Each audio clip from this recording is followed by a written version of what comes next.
Trawling നിരോധനത്തിനിടെ അന്യസംസ്ഥാനങ്ങളിൽ നിന്നുള്ള fibre ബോട്ടുകൾ കേരള തീരത്ത് മത്സ്യബന്ധനം നടത്തുന്നതായി ആരോപണം. തമിഴ്നാട്ടിൽ നിന്നുള്ള വള്ളങ്ങളാണ് മത്സ്യബന്ധനം നടത്തുന്നത്. അനധികൃത മത്സ്യബന്ധനം തടയുമെന്ന് സർക്കാർ ഉറപ്പ് നൽകിയിട്ടും ഇത് പാലിക്കപ്പെടുന്നില്ല എന്ന് സംസ്ഥാന ബോട്ടുടമ അസോസിയേഷൻ വ്യക്തമാക്കുന്നു. നടപടി ഉണ്ടായില്ലെങ്കിൽ ജൂലൈ 1 മുതൽ നിരോധനം ലംഘിച്ചു കടലിലിറങ്ങുമെന്നാണ് ബോട്ടുടമകളുടെ വാക്കുകൾ.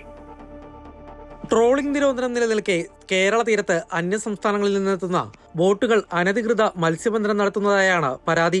സംസ്ഥാനത്തെ മത്സ്യബന്ധന യാനങ്ങൾ കടലിൽ ഇറങ്ങാതിരിക്കുന്ന സാഹചര്യത്തിലാണ് ഇത്. 10,000-കണക്കിന് ഫൈബർ വള്ളങ്ങൾ തമിഴ്നാട്ടിൽ നിന്നും എത്തിയിട്ടുണ്ടെന്ന് ബോട്ടുടമ അസോസിയേഷൻ ആരോപിക്കുന്നു. മത്സ്യങ്ങളുടെ പ്രജനനകാലത്ത് നടക്കുന്ന അനധികൃത മത്സ്യബന്ധനം മത്സ്യസമ്പത്തിന് തിരിച്ചടിയാകും.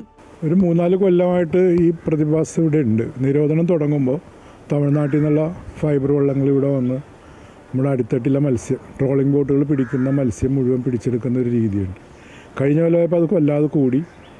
ഈ കൊല്ലം നിരോധനം കഴിഞ്ഞ് പോയ ബോട്ടുകൾക്കൊന്നും കിട്ടാത്ത സാഹചര്യം വന്നു. ആദ്യത്തെ ഒരു ട്രിപ്പ് മാത്രമേ അവർക്ക് എന്തെങ്കിലും കിട്ടിയുള്ളൂ. പിന്നെ ബോട്ടുകൾ കെട്ടിയിട്ടിരിക്കുകയാണ് അക്ഷരാർത്ഥത്തിൽ.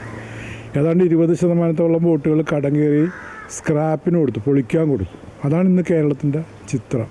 മുൻ വർഷങ്ങളിലും അനധികൃത മത്സ്യബന്ധനം നടന്നിട്ടുണ്ട്. അതിനാൽ തന്നെ ഈ വർഷത്തെ ട്രോളിംഗ് നിരോധനത്തിനു മുമ്പായി നടന്ന യോഗങ്ങളിൽ ഇക്കാര്യം ചൂണ്ടിക്കാണിച്ചിരുന്നു. മെയ് 28-ന് മന്ത്രി വിളിച്ചു ചേർത്ത യോഗത്തിലും ഈ മാസം 4-ന് കളക്ടർ വിളിച്ചു ചേർത്ത യോഗത്തിലും ഇക്കാര്യം ഉന്നയിച്ചിരുന്നതായി ബോട്ടുടമ association secretary Joseph Xavier Kalappurakkal പറഞ്ഞു. ഈ പ്രാവശ്യം നിരോധനവുമായി ബന്ധപ്പെട്ട മീറ്റിംഗ് ബഹുമാനപ്പെട്ട മന്ത്രി വിളിച്ചപ്പോൾ ഞങ്ങൾ ഈ കാര്യം ഉന്നയിച്ചു. ഇവർ യാതൊരു കാരണവശാലും അനുവദിക്കാൻ പാടില്ല. കാരണം അടിത്തട്ടിലെ മത്സ്യം, നമ്മൾ പിടിക്കേണ്ട മത്സ്യം നമ്മളെ നിരോധിച്ചിട്ട് അവരെ പിടിക്കാൻ അനുവദിക്കുന്നത് ഒരിക്കലും അംഗീകരിക്കാൻ കഴിയില്ല. തീർച്ചയായിട്ടും ഉണ്ടാവില്ലെന്ന് മന്ത്രി ഉറപ്പും തന്നതാണ്. സാഹചര്യത്തിൽ അന്യസംസ്ഥാന യാനങ്ങൾ ഇവിടെ വരാൻ പാടില്ലാത്തതാണല്ലോ. അങ്ങനെ കണ്ടാൽ തന്നെ ഫിഷറീസുകാർ അവരുടെ പേരിൽ നടപടിയെടുത്ത് ഇവിടെ ഡീറ്റെയിൻ ചെയ്യണം. അനധികൃത മത്സ്യബന്ധനത്തിനെതിരെ കാര്യക്ഷമമായ നടപടി ഉണ്ടാകുന്നില്ലെന്നാണ് ആക്ഷേപം. പിടിക്കപ്പെട്ടാൽ 25,000 രൂപ പിഴ ഈടാക്കി വിടുക മാത്രമാണ് ചെയ്യുന്നത്.